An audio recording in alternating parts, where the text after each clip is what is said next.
또 새벽 3시네요. 매일 이 시간에 깨요. 아픈 것도 아니고 화장실이 급한 것도 아닌데 그냥 나이 들어서 그런 거겠죠? 그게 단순한 노화라고 생각하신다면 오해입니다.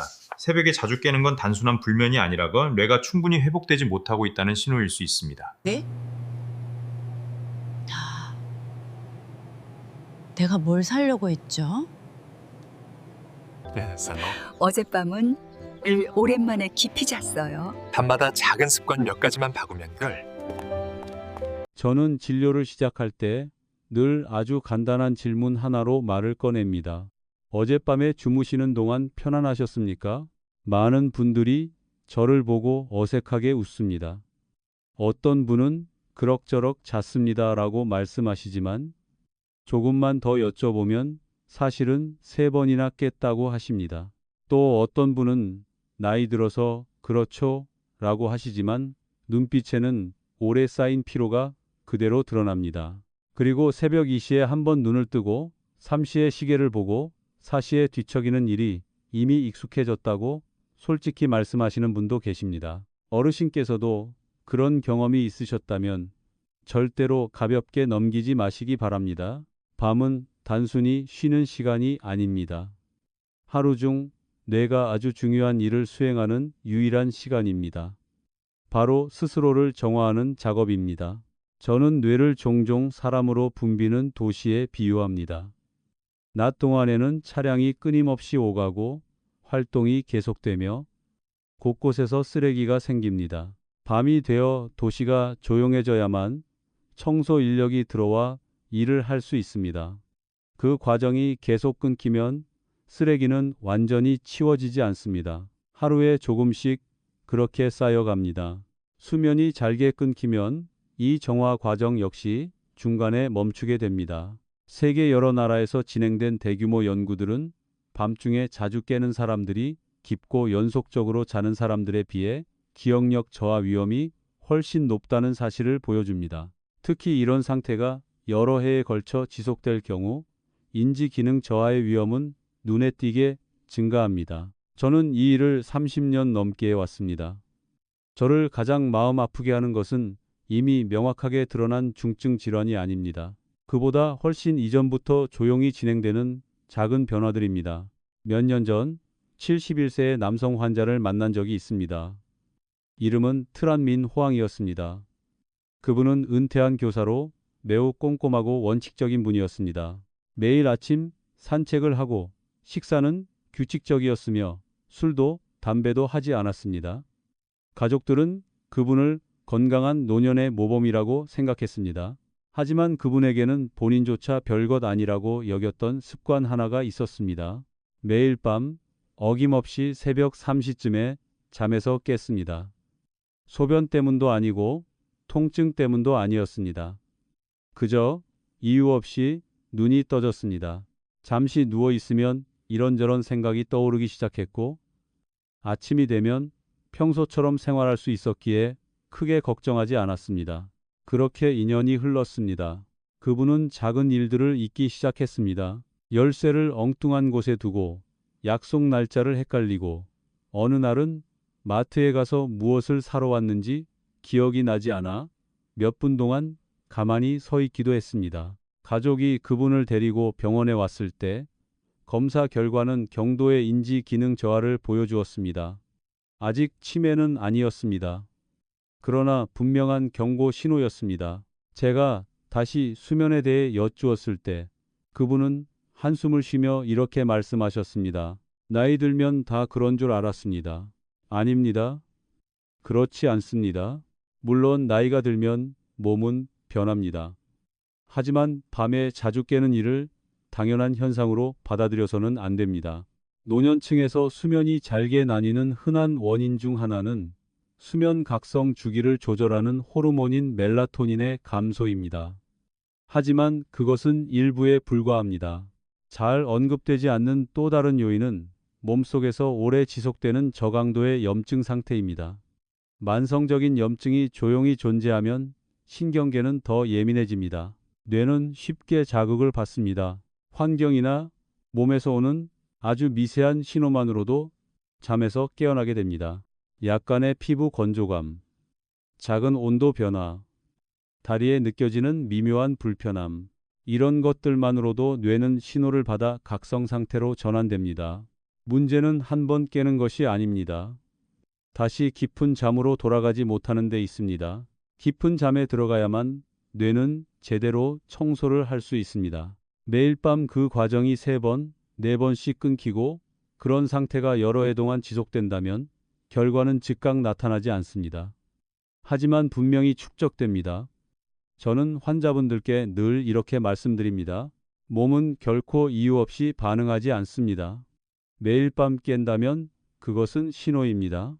많은 분들이 수면제로 해결하려고 합니다. 약은 잠들기 쉽게 도와줄 수는 있지만 깊은 수면의 질을 항상 개선해 주는 것은 아닙니다. 오히려 장기간 사용하면 자연스러운 수면 구조를 바꾸어 놓을 수도 있습니다. 제가 중요하게 생각하는 것은 더 오래 자는 것이 아니라 깊고 끊기지 않게 자는 것입니다. 그리고 때로 그 열쇠는 아주 사소한 곳에 있습니다. 제가 치료했던 68세의 한 여성 환자는 10년 동안 가벼운 불면을 겪고 있었습니다. 약은 먹지 않았지만 매일 밤 다리 종아리가 건조하고 가려워서 최소 2번은 잠에서 깼습니다. 특히 추운 계절에는 피부가 매우 건조했습니다. 많은 분들이 모르시지만 피부와 신경계는 매우 밀접하게 연결되어 있습니다. 피부가 건조하면 말초신경이 쉽게 자극을 받습니다. 그 신호가 뇌로 전달되어 몸을 깨웁니다. 우리는 더 이상 졸리지 않아서 깼다고 생각합니다. 하지만 실제로는 피부에서 온 아주 작은 신호 때문일 수 있습니다. 제가 잠들기 전 피부 보습을 충분히 하고 발을 가볍게 따뜻하게 유지하며 침실 환경을 조정하도록 안내했을 때 3주 후 그분은 밤에 깨는 횟수가 눈에 띄게 줄었다고 알려주었습니다. 그날 아침 그분은 제게 이런 말씀을 하셨습니다. 수년 만에 처음으로 머리가 돌처럼 무겁지 않은 상태로 아침을 맞았습니다. 수면은 기억력에만 영향을 주는 것이 아닙니다. 기분, 면역력, 혈압, 그리고 노화 과정 전반과도 깊이 연결되어 있습니다. 저는 어르신들께 잠시 멈추어 스스로에게 물어보시길 바랍니다. 매일 밤 내 뇌에 스스로 회복할 충분한 시간을 주고 있는가? 밤마다 수면이 끊긴다면 뇌는 결코 정화 과정을 온전히 마칠 수 없습니다. 그리고 바로 그것이 가장 걱정해야 할 점입니다. 우리는 시간을 되돌릴 수는 없습니다. 그러나 오늘부터 몸을 돌보는 방식은 바꿀 수 있습니다. 다음 부분에서는 피부나 멜라토닌이 아니라 많은 분들이 건강한 식습관이라고 믿고 있는 아주 미묘한 불균형 때문에 밤에 깨는 또 다른 사례를 들려드리겠습니다. 저는 65세 남성 환자 한 분의 사례를 아직도 아주 또렷하게 기억하고 있습니다. 이름은 응운영 반푹이었습니다. 은퇴한 엔지니어로 생활이 매우 규칙적인 분이었습니다. 매일 책을 읽고 기공 운동을 하며 식사는 담백하게 하셨습니다. 겉으로 보기에는 누구나 모범적인 노년을 보내고 있다고 생각할 만했습니다. 하지만 그분은 매일 밤 최소 3번은 잠에서 깼습니다. 통증 때문도 아니었습니다. 소음 때문도 아니었습니다. 오로지 소변이 마려워서였습니다. 그분은 제게 이렇게 말씀하셨습니다. 나이가 들면 혈압을 안정적으로 유지하기 위해 소금을 줄여야 한다는 말을 듣고 식사에서 거의 완전히 소금을 끊다시피 했다고 하셨습니다. 또한 야간 배뇨가 두려워서 저녁 6시 이후에는 물도 거의 마시지 않았다고 했습니다. 본인은 옳은 일을 하고 있다고 믿고 계셨습니다. 하지만 몸은 다른 방식으로 반응하고 있었습니다. 우리가 오랜 기간 동안 소금을 지나치게 줄이면 특히 노년층에서는 혈액 속 수분과 전해질의 균형이 흔들릴 수 있습니다. 밤이 되면 혈액이 더 묽어지는 경향이 생기고 몸은 삼투압을 조절하려고 합니다. 그 과정에서 신장은 균형을 다시 맞추기 위해 더 많은 일을 하게 됩니다. 그 결과 오히려 밤에 더 쉽게 잠에서 깨게 됩니다. 푹 쉬는 물을 적게 마시면 소변도 줄어들 것이라 생각했습니다. 그러나 실제로는 수개월 동안 몸이 가벼운 전해질 부족 상태에 놓이면서 신장이 더 예민해진 상태였습니다. 누워서 혈액순환에 작은 변화만 생겨도 그것만으로 소변 신호가 만들어졌던 것입니다. 저는 그분께 문제의 핵심은 물을 얼마나 마시느냐가 아니라 몸이 어떤 균형 상태에 놓여 있느냐라고 설명드렸습니다. 많은 어르신들이 이와 비슷한 악순환에 빠집니다. 야간 배뇨가 두려워 물을 적게 마십니다. 물을 적게 마시니 몸이 가볍게 결핍 상태가 됩니다. 결핍은 혈액 순환을 불안정하게 만듭니다. 순환이 불안정해지면 신장이 비정상적으로 반응합니다. 그리고 결국 다시 잠에서 깹니다. 제가 그분의 식단을 조정했을 때 소금을 과하게 늘린 것이 아니라 적절한 균형을 회복하도록 했고, 물도 오후에 몰아서 마시지 않고 하루 전체에 걸쳐 나누어 마시도록 안내했습니다. 약 한 달이 지나자 밤에 깨는 횟수가 눈에 띄게 줄었습니다. 흥미로운 점은 기억력도 함께 좋아졌다는 것입니다. 그분은 이전에는 방금 한 일을 자주 잊어버렸다고 했습니다. 하지만 수면이 끊기지 않고 이어지자 아침에 느끼던 머리가 흐릿한 느낌이 거의 사라졌다고 말했습니다. 깊은 잠은 뇌의 노폐물을 치우는 데에만 도움이 되는 것이 아닙니다. 기억을 재정리하고 중요한 정보는 강화하며 불필요한 신호는 정리하는 역할도 합니다. 밤에 수면이 계속 끊기면 이 과정은 완전하게 이루어질 수 없습니다. 저는 환자분들께 종종 이렇게 말씀드립니다. 뇌는 도서관과 같습니다. 낮 동안 우리는 수많은 책을 들여옵니다. 밤이 되면 사서가 그것들을 제자리에 정리합니다.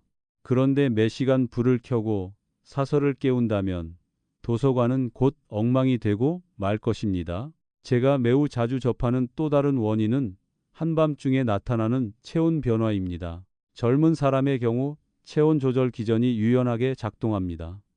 그러나 노년층에서는 이 조절이 느려집니다. 실내 온도가 조금만 내려가거나 발을 통해 체온이 빠져나가면 신경계가 과민하게 반응하여 잠에서 깨게 될 수 있습니다. 많은 분들이 발이 차가운 것이 뇌에 영향을 줄 수 있다고는 생각하지 않습니다. 하지만 발의 혈액순환은 전신 혈류 분포와 밀접하게 연결되어 있습니다. 발이 차가워지면 혈관이 수축하고 혈압이 미세하게 흔들릴 수 있습니다. 가벼운 만성 염증 상태를 가진 분들의 경우 이런 작은 변동만으로도 각성 반사가 촉발됩니다. 저는 74세의 한 어르신께 잠들기 전 발을 가볍게 따뜻하게 유지하고 발이 차가운 바닥에 직접 닿지 않도록 하며 건조한 계절에는 침실의 습도를 개선하라고 권한 적이 있습니다. 3주 후 그분은 다시 찾아와 이렇게 말씀하셨습니다. 이유는 모르겠는데 새벽 2시에 더 이상 눈을 뜨지 않습니다. 우리는 종종 커 보이는 문제에 대해 복잡한 해결책을 찾습니다. 하지만 몸은 아주 작은 변화에도 강하게 반응합니다. 그것이 정확히 균형이 깨진 지점을 건드릴 때 말입니다. 제가 늘 강조하는 한 가지가 있습니다. 밤중에 깨는 것은 적이 아닙니다. 그것은 메시지입니다. 그 메시지는 피부에서 올 수도 있고 전해질에서 올 수도 있으며 혈액순환에서 올 수도 있고 우리가 느끼지 못하는 조용한 염증 상태에서 올 수도 있습니다. 가장 두려운 것은 하룻밤의 불면이 아닙니다. 수년 동안 그것을 노년의 당연한 일로 받아들이는 것입니다. 저는 한 환자에게서 이런 말을 들은 적이 있습니다. 의사 선생님, 저는 죽는 게 무섭지 않습니다. 언젠가 제 손주들 이름을 잊어버릴까봐 그게 가장 무섭습니다. 그 말은 제게 많은 생각을 하게 했습니다. 우리는 나이를 완전히 통제할 수는 없습니다. 그러나 조용히 쇠퇴를 앞당기는 요인들은 줄일 수 있습니다.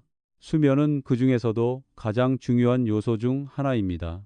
다음 부분에서는 많은 어르신들이 매일 밤 무심코 저지르고 있는 3가지 흔한 실수에 대해 더 자세히 말씀드리겠습니다. 겉으로는 건강에 좋은 것처럼 보이지만 실제로는 수면을 잘게 끊고 뇌가 온전히 회복할 기회를 빼앗고 있는 것들입니다. 저는 어르신들께 한 가지를 솔직하게 말씀드리고 싶습니다. 지금 이 순간에도 많은 분들이 자신의 건강을 지키기 위해 애쓰고 계십니다. 하지만 매일 밤 의도치 않게 그와 반대되는 일을 하고 계신 경우가 적지 않습니다. 첫 번째 실수는 저녁 시간에 물 섭취를 지나치게 줄이는 것입니다. 그 마음은 충분히 이해합니다. 누구나 밤중에 화장실에 가기 위해 잠에서 깨는 것이 두렵습니다. 그래서 많은 분들이 저녁 6시 이후에는 거의 물을 입에 대지 않습니다. 어떤 분들은 오후 4, 5시부터 이미 물 끊기를 시작합니다. 하지만 몸은 그렇게 단순하게 작동하지 않습니다. 밤이 되어 누운 자세가 되면 하체에 있던 혈액이 중심 순환으로 더 많이 돌아옵니다. 만약 낮 동안 이미 몸이 가벼운 탈수 상태였다면 혈액은 더 끈적해지고 순환이 원활하지 않게 됩니다. 이때 신장은 균형을 맞추기 위해 더 많은 일을 해야 합니다. 그리고 바로 이 조절 과정 자체가 오히려 소변 신호를 만들어낼 수 있습니다. 다시 말해, 물을 부족하게 마신다고 해서 잠이 더 깊어지는 것은 아닙니다. 오히려 몸을 더 불안정하게 만들기도 합니다. 두 번째 실수는 오랜 기간 지나치게 싱겁게 먹으면서도 몸의 반응을 살피지 않는 것입니다. 저는 어르신들께 짜게 드시라고 말씀드리는 것이 아닙니다. 하지만 특별한 의학적 지시 없이 극단적으로 소금을 줄이면 전해질 균형이 흔들릴 수 있습니다. 전해질은 혈압에만 관여하는 것이 아닙니다. 신경 전달, 근육 수축, 심장 박동 조절, 그리고 수면은 각성 주기와도 깊이 연결되어 있습니다. 전해질 균형이 깨지면 신경계는 더 예민해집니다. 혈압의 아주 작은 변화, 다리나 복부에서 느껴지는 가벼운 불편감만으로도 뇌는 즉시 각성 상태로 전환됩니다. 전대 내시가 어르신들께서는 이런 경험이 있으신지요? 어떤 밤에는 몸을 살짝만 뒤척여도 완전히 깨어버리는데 어떤 밤에는 아무 일도 모른 채 깊이 잠드는 이유 말입니다. 그 차이를 만드는 것은 몸속 환경의 안정성입니다. 세 번째 실수, 그리고 제가 가장 자주 마주치는 문제는 수면 환경을 가볍게 여기는 것입니다. 너무 건조한 침실, 휴대전화에서 나오는 푸른빛, 작지만 계속 이어지는 텔레비전 소리, 들쑥날쑥한 실내 온도. 많은 분들이 졸리면 그냥 자면 된다고 생각합니다. 하지만 60대, 70대 이후에는 신경계가 예전만큼 유연하지 않습니다. 자극에 더 쉽게 반응하고 더 쉽게 깨어나며 다시 깊은 잠으로 돌아가기는 더 어려워집니다. 한 할머님은 밤새 텔레비전을 켜두신다고 제게 말씀하신 적이 있습니다. 사람 목소리가 들리면 덜 외로워서요. 하지만 바로 그 목소리 때문에 그분의 뇌는 한 번도 길고 깊은 수면 단계로 들어가지 못하고 있었습니다. 제가 텔레비전을 끄고 좀 더 조용한 환경을 만들어 보시라고 권했을 때 처음 몇 주는 불편하다고 하셨습니다. 그러나 한 달 뒤 다시 오셔서 이렇게 말씀하셨습니다. 이렇게 조용한 게 이렇게 편한 줄은 몰랐어요. 어르신들께 꼭 기억해 주셨으면 하는 점이 있습니다. 뇌는 단순히 자는 시간만 필요한 것이 아닙니다. 완전한 수면 주기가 필요합니다. 하나의 주기에는 얕은 잠, 깊은 잠, 꿈 수면이 포함됩니다. 이 주기 중간중간 계속 깨게 되면 신경 재생과 기억 강화 과정은 끝까지 완성되지 못합니다. 저는 한 환자분께 수면을 휴대전화 충전에 비유해 설명한 적이 있습니다. 계속 뺐다 꽂았다를 반복하면 배터리는 결코 완전히 충전되지 않습니다. 화면은 켜져 있을지 몰라도 실제 용량은 해마다 조금씩 줄어듭니다. 그래서 침대에 7, 8시간 누워 있어도 여전히 피곤한 분들이 계신 것입니다. 그 수면이 잘게 쪼개져 있기 때문입니다. 그리고 이런 수면 분절이 수년간 반복되면 인지기능 저하의 위험은 결코 먼 이야기가 아닙니다. 제가 이 말씀을 드리는 이유는 어르신들을 겁주기 위함이 아닙니다. 문제를 정면으로 바라보기 위함입니다. 기억력이 눈에 띄게 떨어지기 전에는 반드시 하나의 단계가 있습니다. 그 단계는 수년에 걸쳐 이어집니다. 그동안 몸은 이미 아주 작은 신호들을 보내고 있습니다. 잠이 얕아지고 이유 없이 깨고 아침에 머리가 무거운 느낌이 드는 것들입니다. 지금 이 시점에서 그것을 알아차리고 조정한다면 회복의 가능성은 매우 큽니다. 저는 그런 경우를 여러 번 직접 보아왔습니다. 70세의 한 남성 환자는 제게 머리에 안개가 낀 것 같다고 표현했습니다.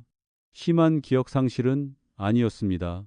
다만 느려지고 쉽게 피로해졌다는 느낌이었습니다. 저녁 습관을 정리하고 수면 환경을 안정시키고 물 마시는 방식과 식사의 균형을 조정한 뒤 6개월이 지나자 그는 이렇게 말했습니다. 몇 년 전에 제 자신으로 돌아간 느낌입니다. 몸은 우리가 조건만 마련해주면 놀라울 정도의 회복 능력을 보여줍니다.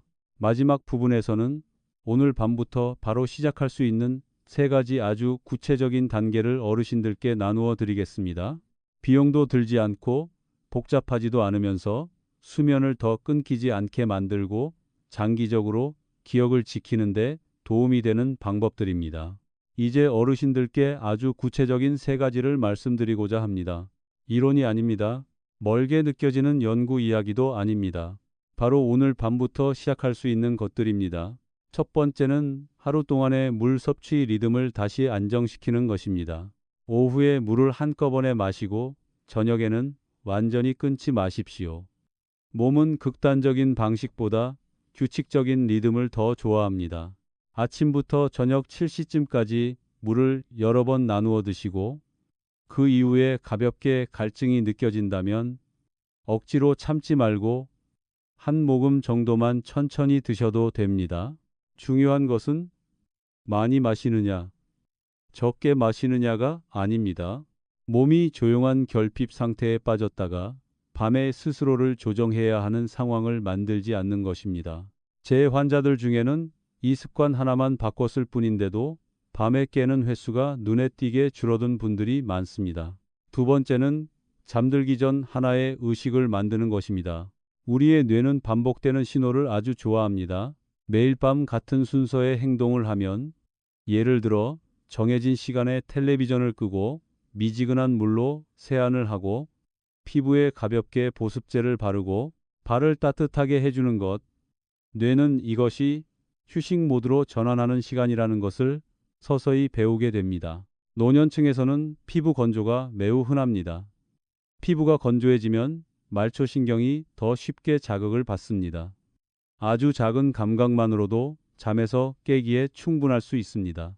특히 종아리와 발의 피부를 촉촉하게 유지해주면 편안함을 높일 뿐만 아니라 뇌로 올라가는 가짜 경보 신호를 줄이는 데에도 도움이 됩니다. 한 어르신은 제게 피부 관리가 수면과 관련이 있다는 말을 믿지 않았다고 하셨습니다. 그러나 3주 동안 꾸준히 실천한 뒤 밤에 깨는 횟수가 확연히 줄었다는 것을 스스로 인정하셨습니다. 세 번째는 수면 환경을 지키는 것입니다.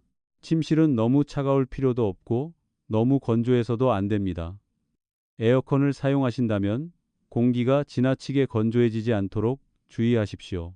휴대전화나 텔레비전에서 나오는 푸른 빛은 잠자리에 들기 최소 30분 전에는 꺼두는 것이 좋습니다. 뉴스를 보거나 휴대전화를 보면 더 졸린 것 같다고 느끼는 분들도 계십니다. 하지만 실제로는 푸른빛과 자극적인 내용이 뇌를 미묘한 각성 상태로 유지시킵니다. 뇌는 깊은 잠으로 들어가기 전에 조용한 여백이 필요합니다. 제가 늘 어르신 환자분들께 드리는 말씀이 있습니다. 걱정을 침대 위로 가져가지 마십시오.